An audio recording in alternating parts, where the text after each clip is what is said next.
This super old card has been historically amazing, but does that mean you have to play it in every single dark deck?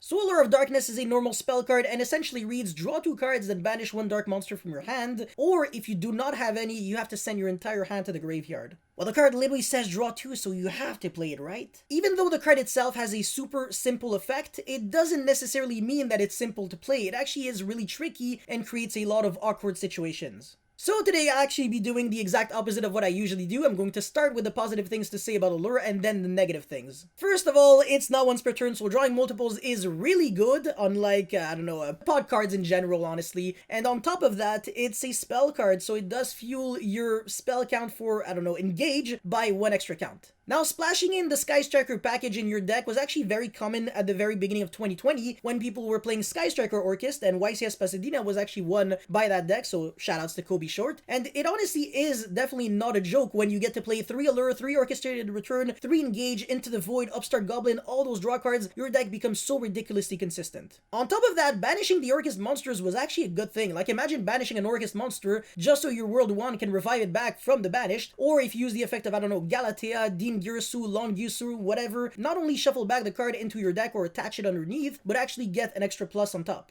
And it's funny because even in that format, the Thunder Dragon deck was really good because every time you used Allure of Darkness, you would draw 2 cards, and if you were banishing the Dark or the Roar, you were getting an extra plus on top of that. Now, outside of these 2 decks, Orchest and Thunder Dragon, I can't really think of too many insane decks recently that were able to abuse Allure of Darkness. For the most part, it actually just ends up being kind of like a fair 1-for-1 trade, or rather, should I say in this situation, 2-for-2 trade.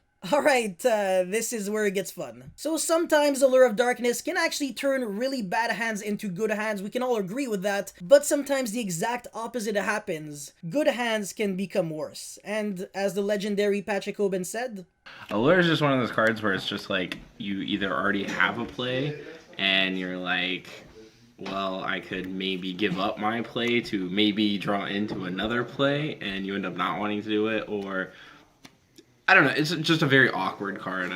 I'm not a fan of it. Yeah, so if you don't know the guy, jeez, you're missing out. But anyways, his point is entirely correct here. Your Allure of Darkness can technically draw you into non-productive cards. Like, imagine in the Phantom Knight Burning Abyss going Allure of Darkness, drawing like a Fog Blade and something else that isn't even related to your engine, and then having to be forced to banish that 1 out of 2 BA, so you're stuck with like, 1 BA, 1 Phantom Knight, not really good. So you actually went from a pretty legitimate play to a play that doesn't even work anymore. And of course, the ultimate meme.